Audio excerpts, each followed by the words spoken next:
Hello, everyone. Welcome to today's Unparliamentary. My name is Greg Jericho. I'm the Chief Economist at the Australia Institute. I'm filling in for Ebony Bennett, who's having a well-earned break. And welcome to Unparliamentary, our fortnightly show that gives you the scoop on what's happening in federal politics with a special guest journalist. I'd like to start, as we always do, by acknowledging that I live and work on the Ngunnawal and Ngambri country, and I pay my respects to elders past, present, and emerging. Remember as well, for all our webinars, you can register at australiainstitute.org.au/webinars to make sure you don't miss out on any of the events that come up, because while we do try to keep them pretty regularly, we do occasionally have special ones, and if you registered there, you will get all notice. Just for some tips for everyone, the Zoom tips, you can type in questions for our panelists using the Q&A box, and I will see them there. And remember as well, you can upvote other people's questions, and I'll probably give a priority to the questions that have got the most upvotes. Please try and keep things civil and on topic in the chat, or you will be booted out by our wonderful Yasmin, who is monitoring all the chat. Finally, this is a live event and it is being recorded, and the video will be available on our website at australiainstitute.org.au. Right, let's get into it. This week, we are fortunate to be joined by Karen Middleton. Karen, who has been in the Canberra Press Gallery for, I think we can say, many, many years now. I think we're at Since the dawn of time. Yes, that's right.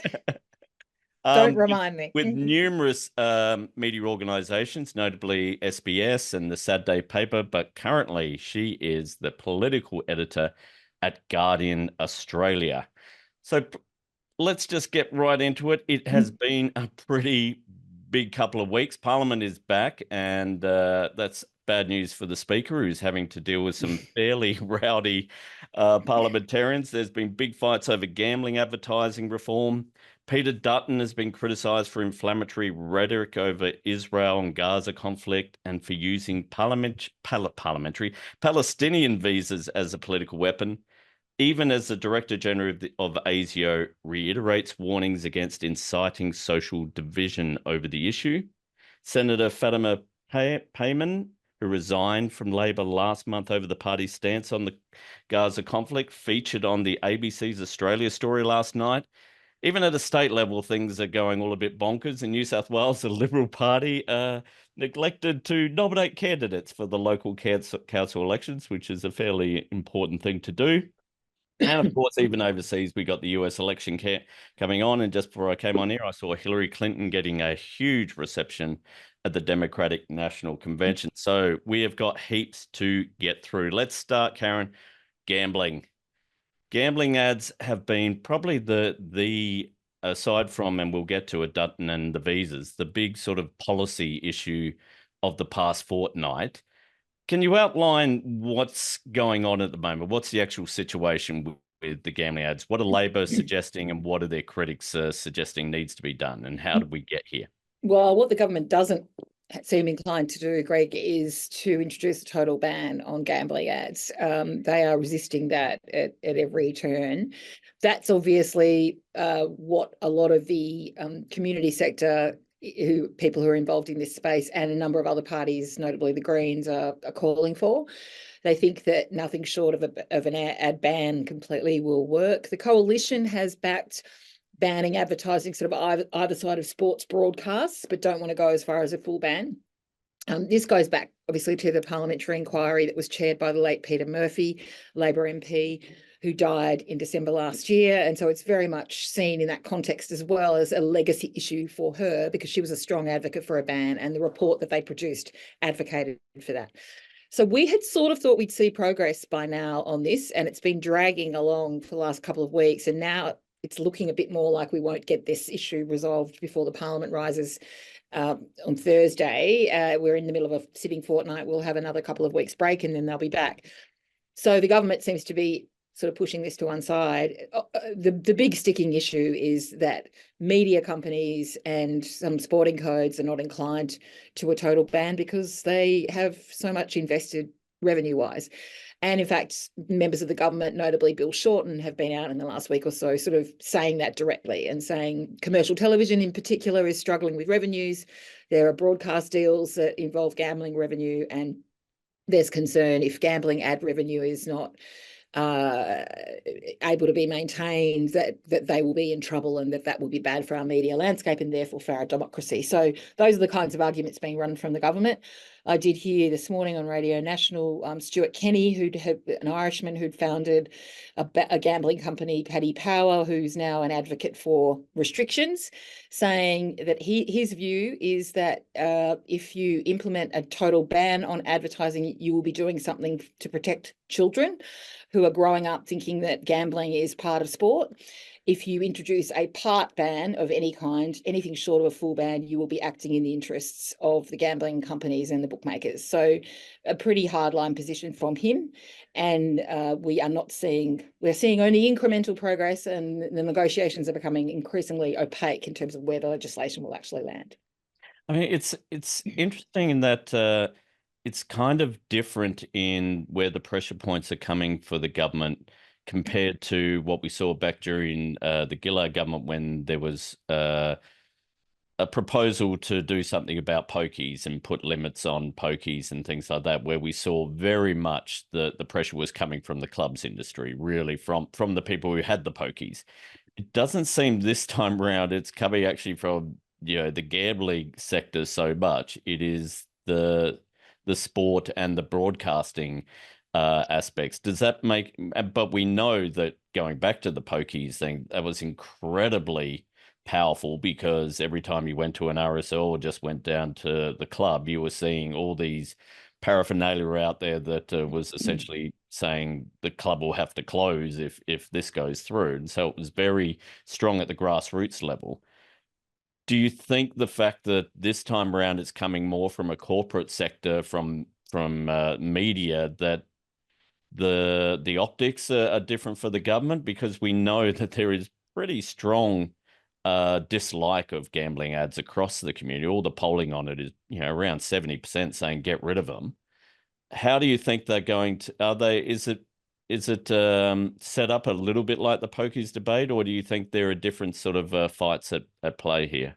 Well, it's a little bit different in the sense that it's probably a trickier argument for the government to run, because as you say, the popular support seems to be with a total ban, and commercial television networks, even though they provide popular entertainment for people, are not necessarily going to be seen in the same light as maybe, going down the local club or whatever. And so it's not the gambling industry that are directly running messaging or campaigning on this at the moment, but the television network. So the government is effectively being mindful of revenue, as we said, for the commercial networks.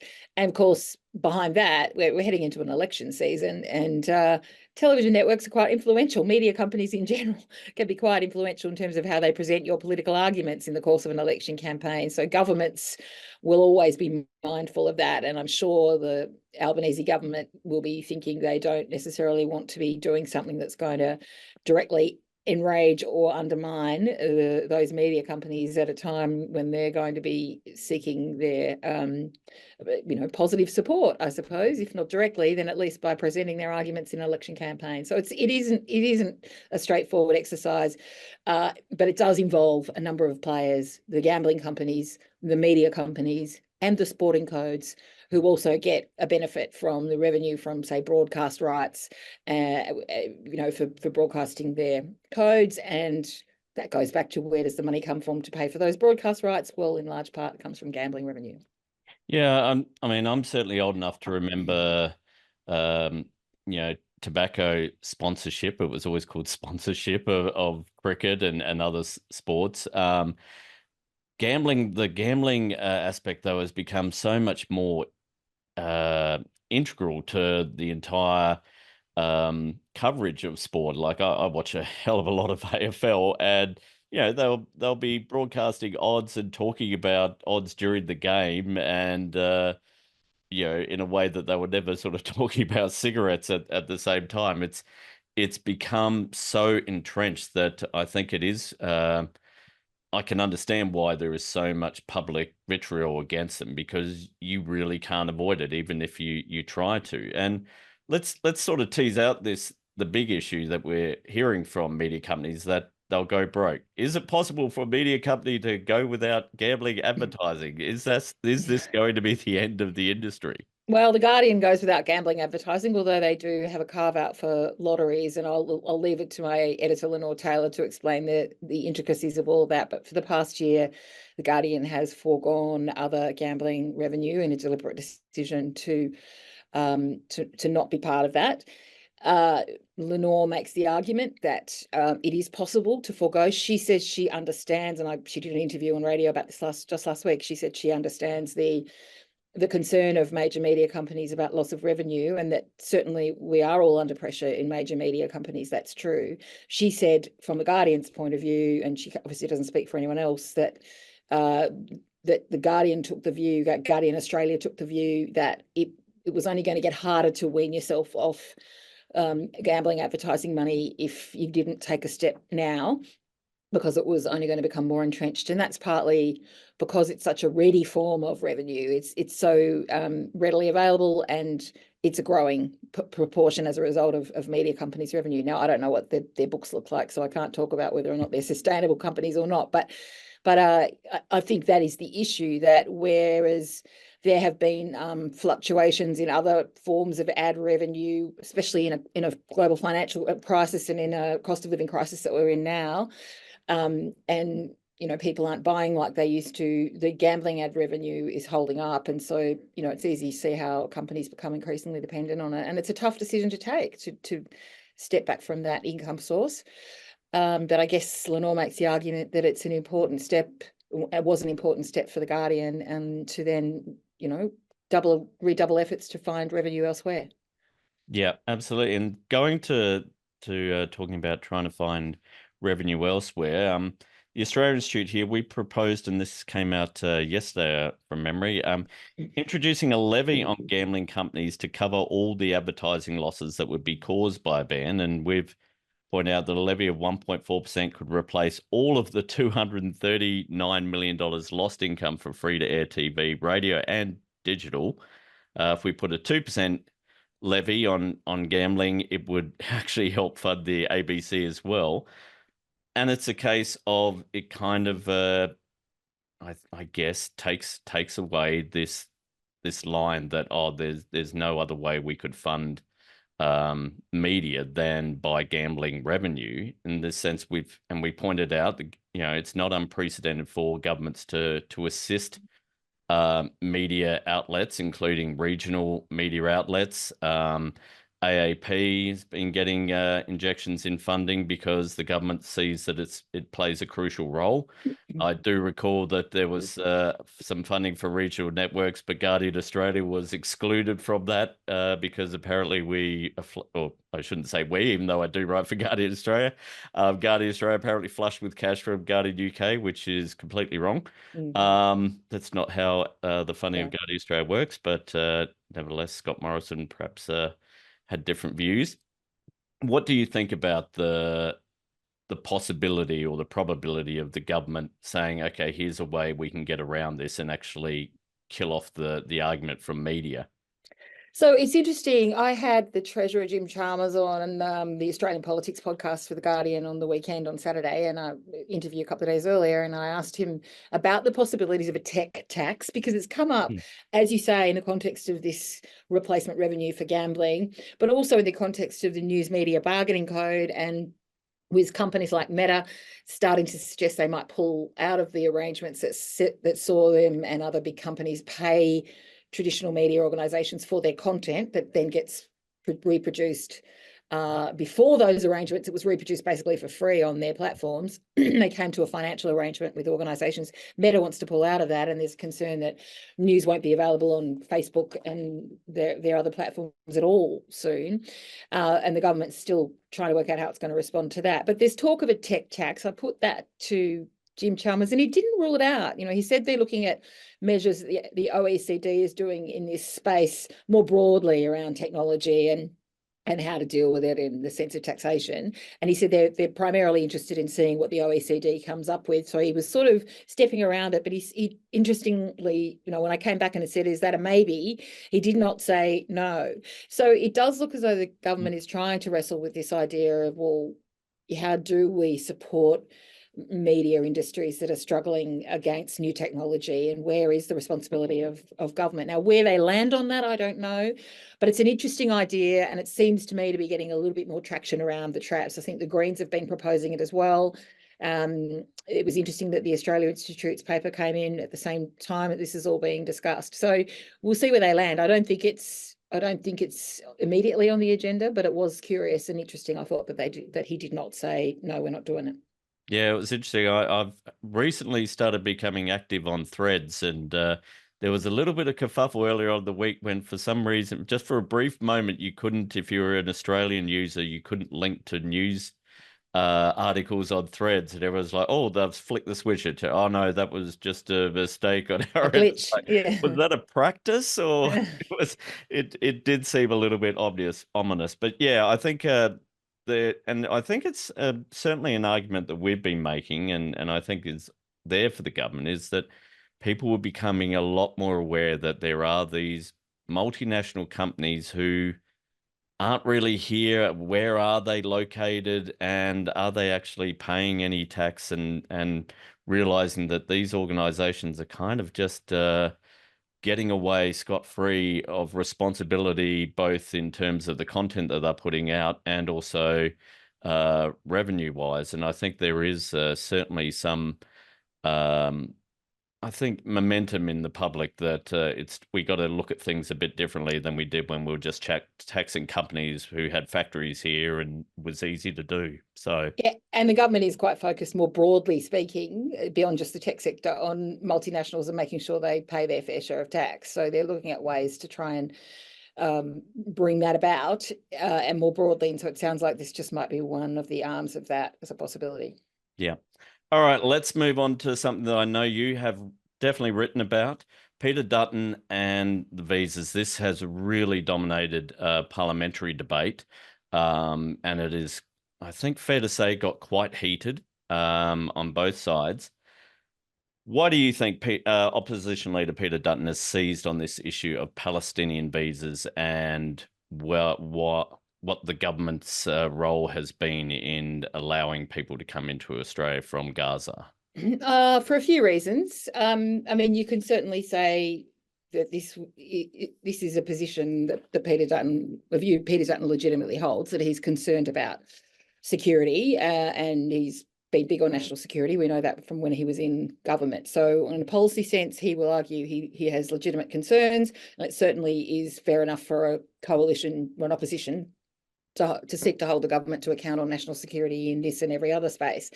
However, I think there is a lot of politics going on here. The way it came about was a little bit strange last week. We saw the Director General of ASIO on the Insiders program the Sunday before last, talking about a range of things, including mentioning or being asked about the issue of issuing of visas to Palestinians, and sort of stepping through the role of ASIO in that process.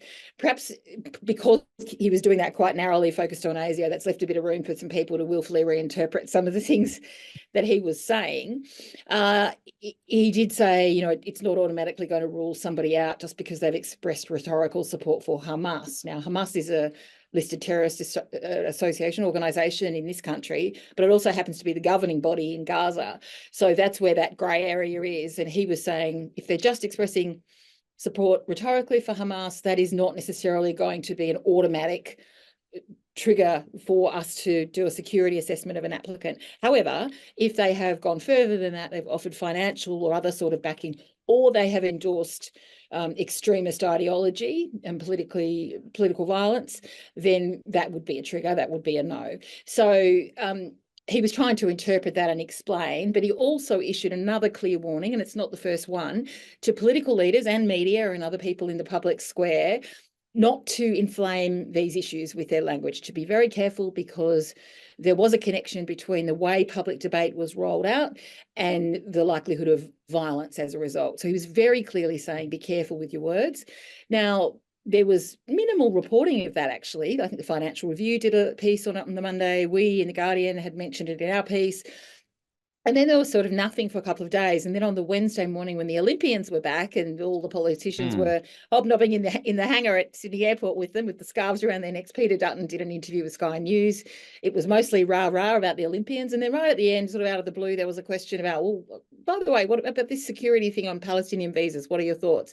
And that's when he sort of lobbed in his position that they shouldn't be allowed to come. People coming from war zones basically should be face-to-face interviewed, and it was wrong that these people were allowed to come. And it snowballed from there. You know, they raised it in the question time in the Parliament that afternoon. Drowned out just about everything else. On the Thursday morning, he went into Parliament first up and tried to suspend standing orders to put a motion on the subject, raised it again in question time. So I think a number of things going on there. It's security has always gone well for the coalition politically. So they're raising it because it puts the debate on their turf on national security. It drowns out anything the government was going to try and talk about in the parliamentary sitting week, and it's dragged on into this week. So it means they can't be talking about cost of living relief or the things they might want to discuss. I think it also enables Peter Dutton to say he is strong and the Prime Minister is weak, and that is another one of the themes that he has been running. So there are definitely political dimensions to this, as well as the coalition would argue a policy dimension of whether the system is working well enough or not. And I must say, both the opposition and the government have exploited, shall we say, the language of the Director General to their own ends, and perhaps put a bit of spin on it. And certainly the Prime Minister, when he purported to be quoting the Director General in the Parliament, kind of left out the bit that made it clear that they don't assess every applicant. The system doesn't allow for the ASIO to assess every applicant. It's a system that has existed for previous different cohorts of incoming people. They only assess people when there is a red flag. So the government's been a bit tricky on that point, and the opposition has definitely been tricky too. It might be a good time to ask a question from one of our viewers, Roger Tonkin's got.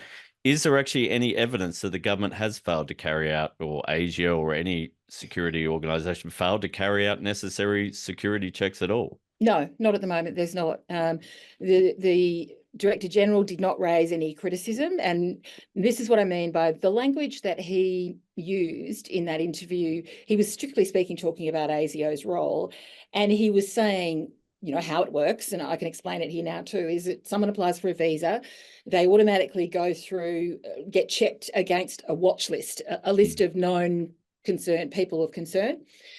If there's a red flag that goes up, then they automatically get shunted to ASIO for a security assessment. Or if there's some other reason that a red flag comes up, they might not be on the list, but there's some other information about this person or doubts or concerns about them specifically, a red flag goes up, ASIO does its assessment. Now, once it's with ASIO, they go off and they talk to Australia's allies, including Israel. And Israel, you would imagine, has got the most detailed information on the people from this part of the world, and are probably the most inclined to say, no, that person is, you know, look out for that person. They will know. So Israel is one of the countries. ASIO doesn't talk about that publicly, but they're one of the countries they would check with. ASIO will then either decide this person fails the security assessment, and if they fail, there is a review process, but they don't get issued with a visa. And then there's a process that can ensue to challenge that through the AAT and then through the federal court. If they pass that assessment, they go back with the rest of the people who didn't get red flagged, and they go through another series of checks, and that is a character test check. Now, when ASIO looks at them, they're looking at them against a list of criteria quite specific that are in the ASIO Act.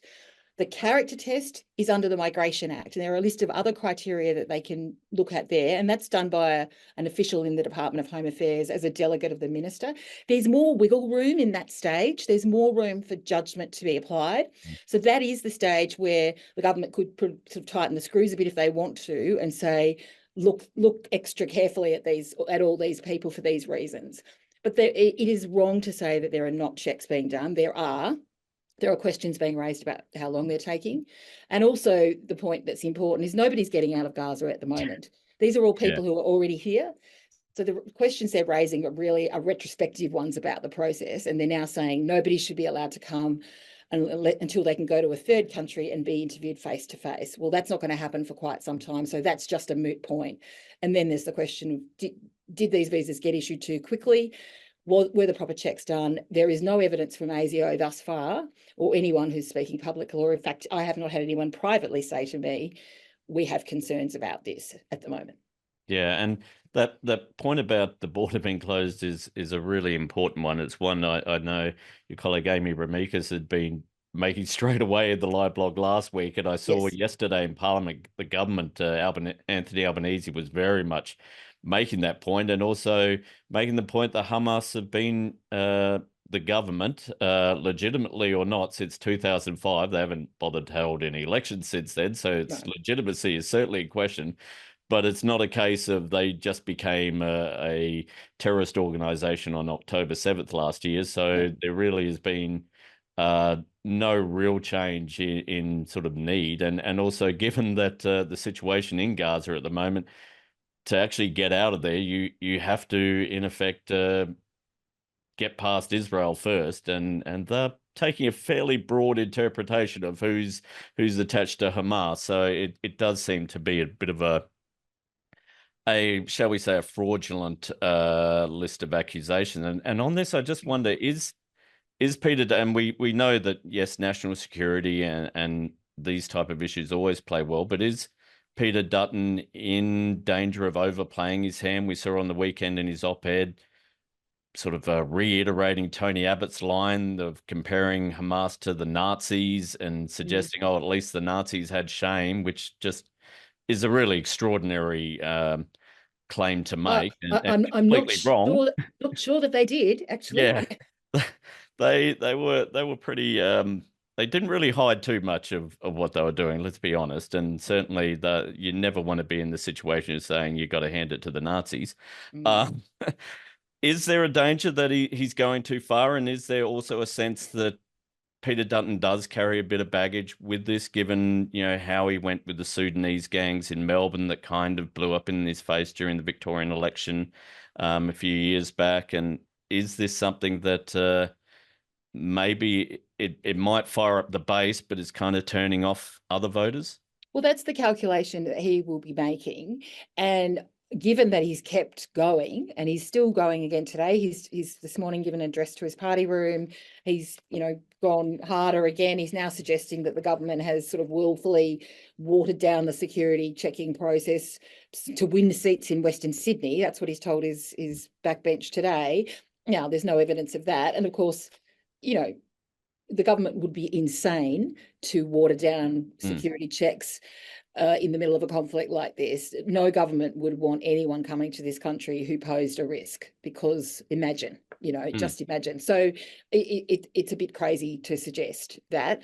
The calculation he will be making is he is talking to a particular cohort of Australians who will be worried about security, who will be worried about people from that part of the world, who might be ignited or activated by the kinds of messaging that you're hearing from him politically. There is a risk that he is also projecting to other people who will have the opposite reaction. But I think he has calculated that the gains for him potentially politically will outweigh the losses, and that the people who might be upset may be people who are not going to vote for him anyway. So we'll see how it plays out. But that seems to me to be the calculation he's making. If he thought he was suffering politically for doing this, I think he would stop. Does it feed into I guess, the perception that has been around for a while that the Liberals have kind of given up on recapturing the teal seats? Well, it's interesting, isn't it? You would assume that, yes, from the way they are playing their politics at the moment. You have heard Peter Dutton in the last few months pick out a couple of the teals and target them. He particularly has targeted, for example, Monique Ryan in Kooyong. He's spoken derisively of Sophie Scomps in Mackellar. Now, I know we're coming to another subject where that seat in particular is plays an interesting role. Mackellar's on the Northern Beaches in New South Wales. That might be one of the ones that the Liberals had vaguely hoped they might get back. so he's, while yes, a lot of this rhetoric would be angering many of the people in a lot of those seats who turned away from the coalition at the last election and voted for Teals instead. Maybe I think he's still hoping in a couple of those seats at least that he may be able to appeal on other grounds to voters in those seats and perhaps have a chance of winning them back. But they've kind of undermined themselves in New South Wales with their antics at the local government level, and I'm sure we're going to get to that, but that doesn't help them. Yeah, let's jump straight to it. I mean, for those of you who haven't been following this just gorgeous story, really, it's hilarious. When I saw it, I was sure it had to be a joke at first. Was that it seems like the New South Wales Liberal Party failed to nominate anyone of their party for seats in the local council elections that are coming up very soon, including sitting members in councils. Now, Karen, how could this happen? What what have you heard, and how did this? Was it just they missed the Outlook reminder and? It's unbelievable, I have to say. To be fair, they did get some in. They didn't get all of them in. So about 136, 138 applications didn't get lodged. Now, I got a call from radio in London on Thursday night, breathlessly asking me to do an interview on this story. This is how it has captured the attention, because, and the phrase that came to mind when we were talking about it on radio was, as the administrator of a political party in a division like New South Wales, you have one job. One job. You've got one job, and that is to make sure that your candidates can get elected and then preferably get them elected. And so the first stage of that is putting the nominations in. Now, what happened here, Greg, is last time the council elections were held, candidates put their own paperwork in. This time, and I cannot answer the question why, the Liberal Party decided to centralise that process and to do it all electronically themselves. Now, somewhere in the mix there, under the stewardship of State Director Richard Shields, they didn't anticipate the job that was involved. Don't know if they forgot the deadline was midday on Wednesday.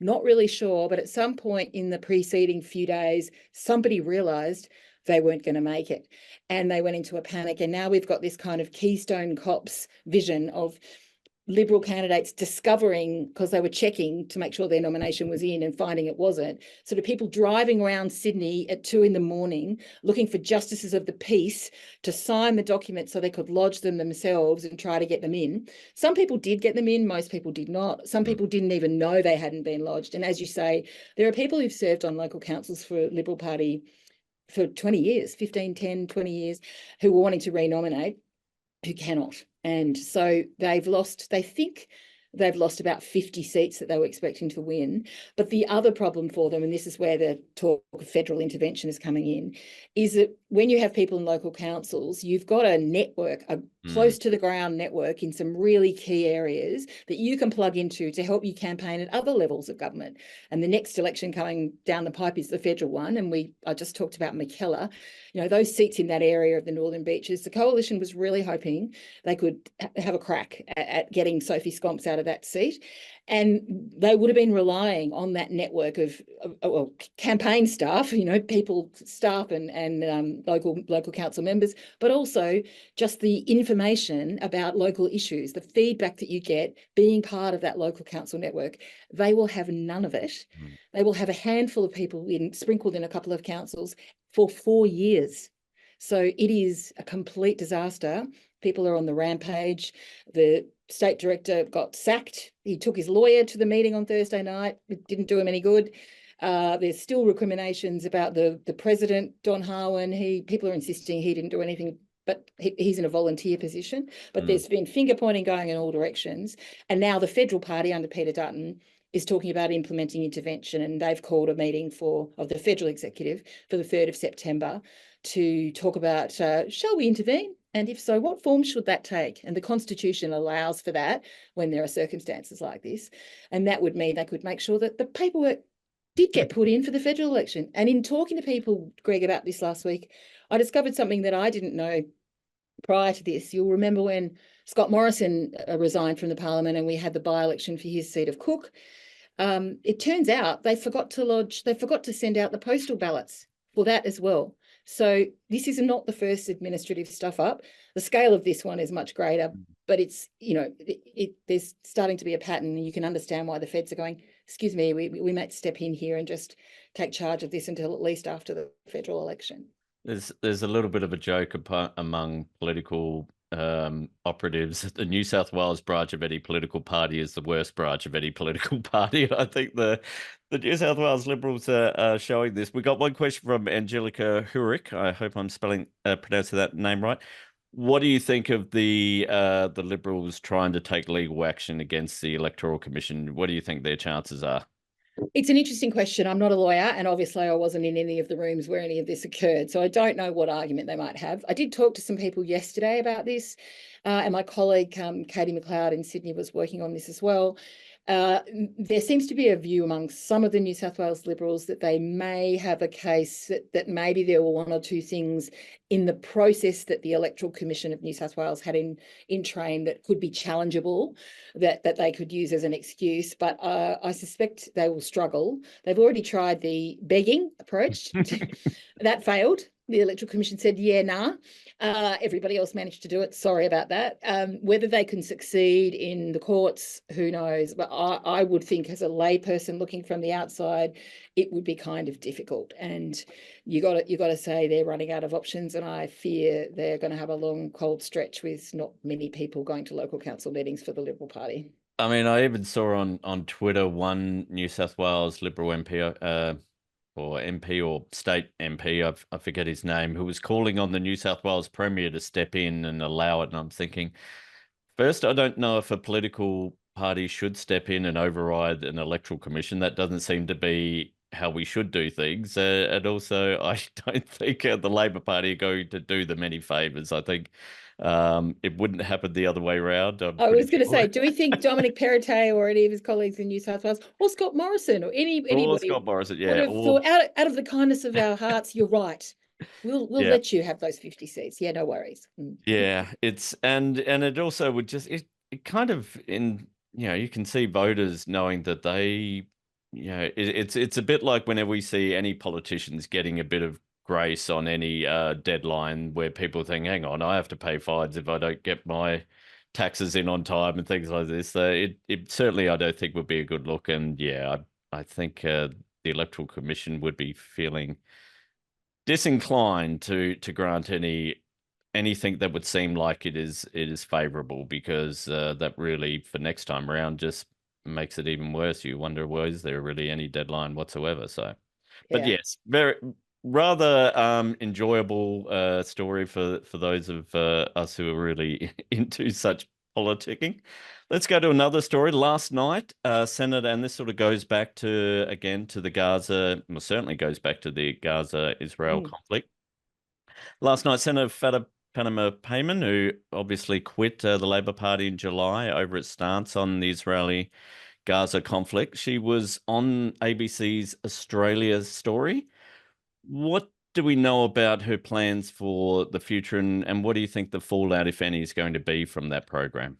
Well, it was an interesting insight into her and her family circumstances, her background. I think it was really informative, the sort of human dimensions of all of these decisions, seeing behind the curtain when someone makes a terribly difficult decision like she made.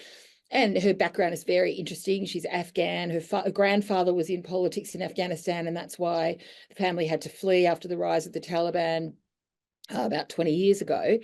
And her background coming through the union movement. She was recently married. She's married to a Anglo-Australian guy who's not a Muslim, but is now learning about the faith and is very supportive of his wife.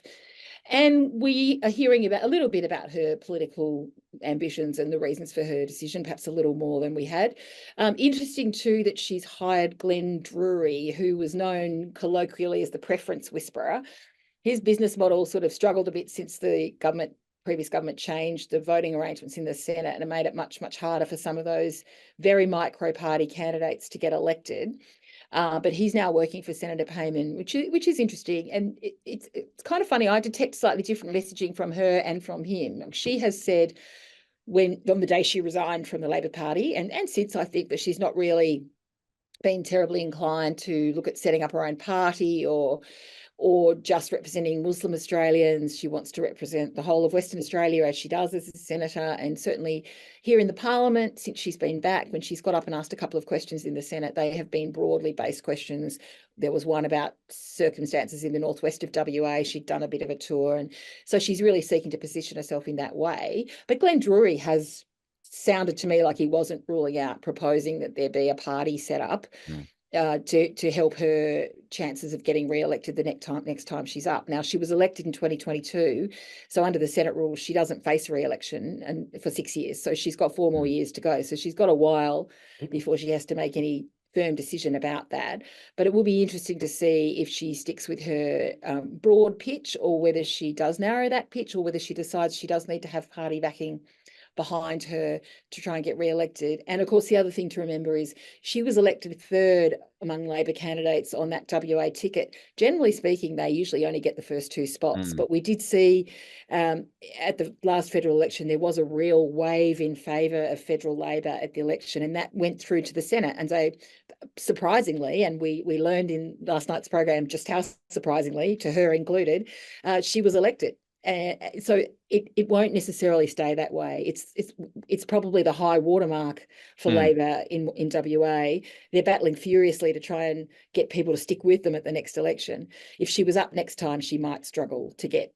If she was in a third spot on the Labor Party ticket, she'll have a battle as an independent to get elected. But if she can raise her profile, who knows? She might stay.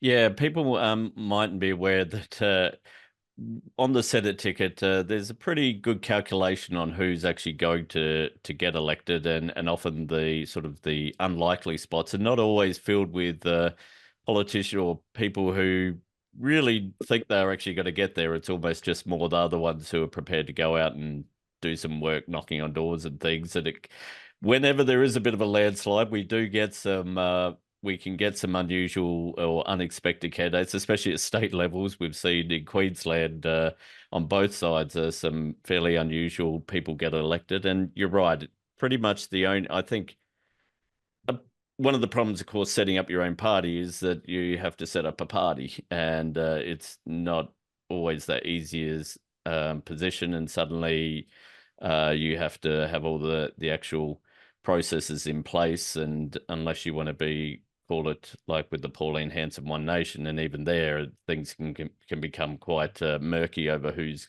got the leadership roles and all of that. So it will be interesting to see how she goes. But as you point out, she only has to worry about this really in 2028. Yeah.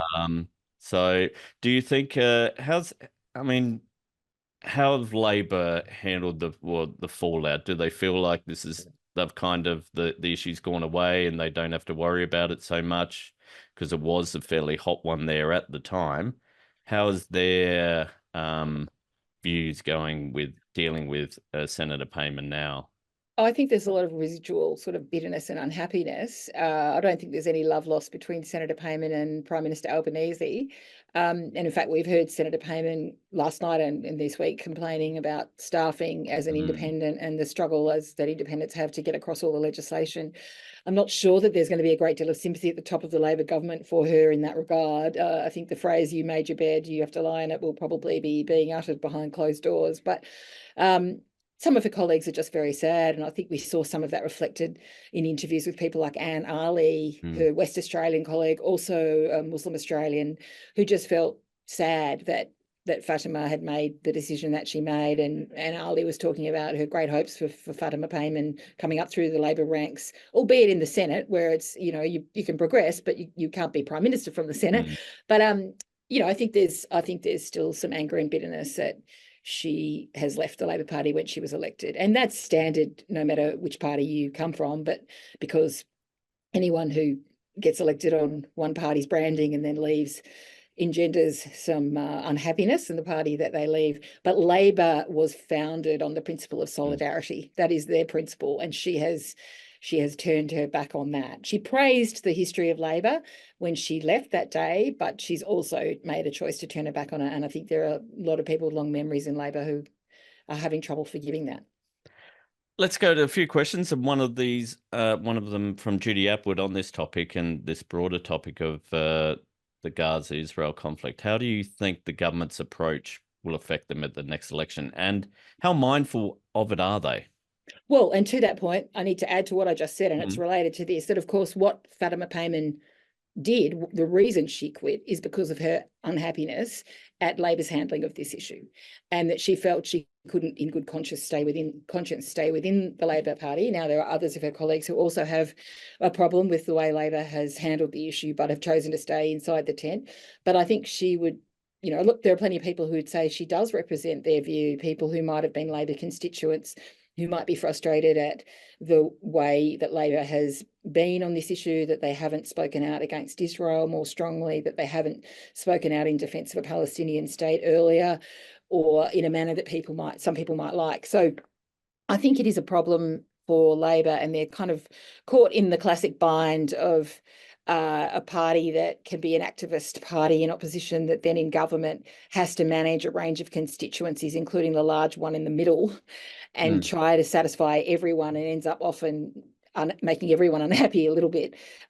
They've got to navigate that politically. Their traditional constituency that might be progressive and thinking you need to go harder, particularly on the left, and Anthony Albanese is from the left faction.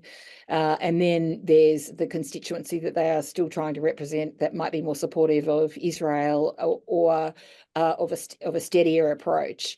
So it's a pretty difficult one for them to manage. And I do think where it is dangerous for the Prime Minister and the Labor Party is this sense that the coalition is certainly pushing, but they're detecting in research, which is of disappointment, that we thought they were going to be something and then they haven't lived up to expectations. Now, that's not uncommon. That happens. We saw it with Malcolm Turnbull. Remember when he seized the Liberal Party leadership from Tony Abbott? I remember talking to people who declared themselves as Labor voters and said, I'd think about voting Liberal with Malcolm Turnbull as leader, but he didn't deliver what a lot of the more progressively minded Liberals thought he might. And I think there's a problem for Albanese and his colleagues in the sense of not having lived up to expectations. And that in a general sense can be exacerbated by separate individual issues. And this may well be one of those. So we'll see the closer we get to the election whether that can dissipate. But I think those kinds of slightly intangible things like the sense of disappointment and the character question, whether he is the person they thought he was, etc., which is sort of connected, how potent they can be and whether they can answer those with other things, or whether they can do what governments would tend to do or parties would tend to do in this situation, which is then lay out the alternative and say, well, yes, we understand you're disappointed with us. We haven't done everything you want, but do you want to elect these people? And that's where they're coming to, that they will force people to make a choice. They talk about crafting the offer. That's the lingo they use in politics, to make people, to force them to have a choice. And that's where I think they're coming to. And also historically, governments are generally re-elected. They don't generally lose office in this country after one term, but they can often go very close to losing office. John Howard almost lost to Kim Beazley in 1998. Beazley actually won the majority, the popular vote, just not quite in the right places. So governments would be silly to assume they were going to be re-elected. They will have to work hard. This one will have to work hard, especially with these kinds of sentiments that are about at the moment. And it goes to your earlier point about what's happening at the moment, and it's that the Peter Dutton and the Liberal Party are the ones, in effect, calling the shots. They're leading the tune, and the government is not framing the discussion on any issue at the moment.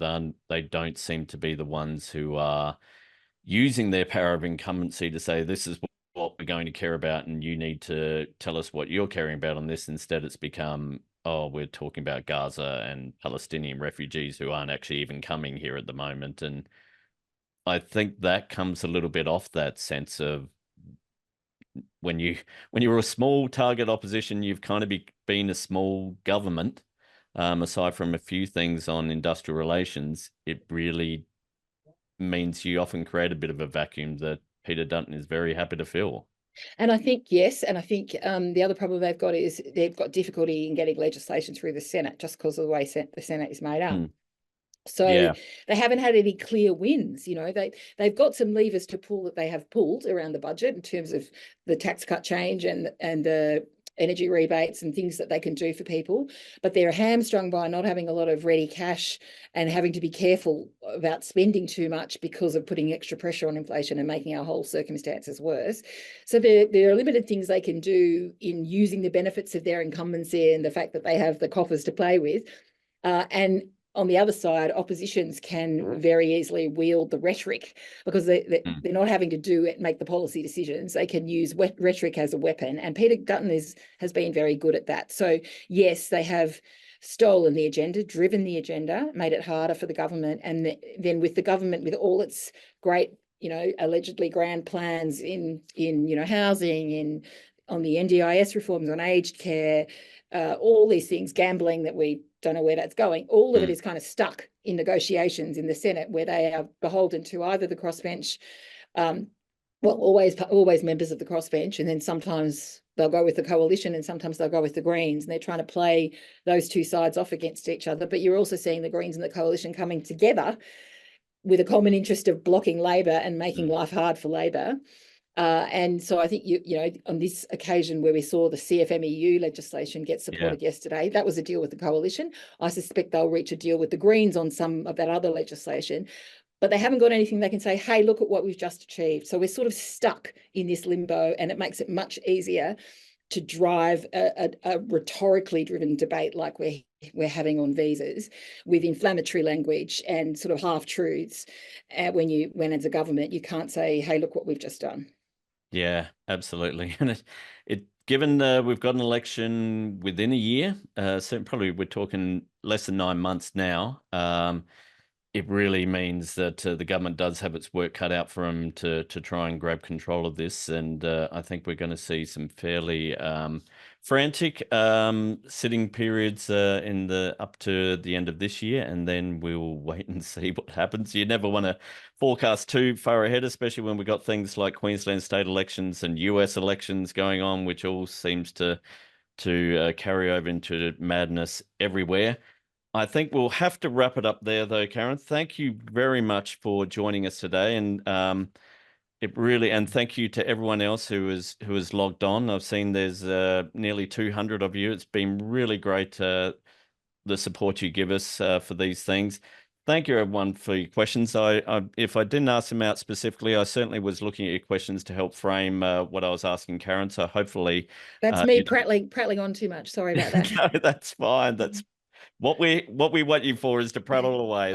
That's the whole spirit and point of Unparliamentary. But thank you, everyone. Don't forget again to subscribe to the Australia Institute on YouTube, and to our 3 podcasts, Follow the Money, After America, which we'll see Emma Shortis wrapping up the Democratic National Convention this week.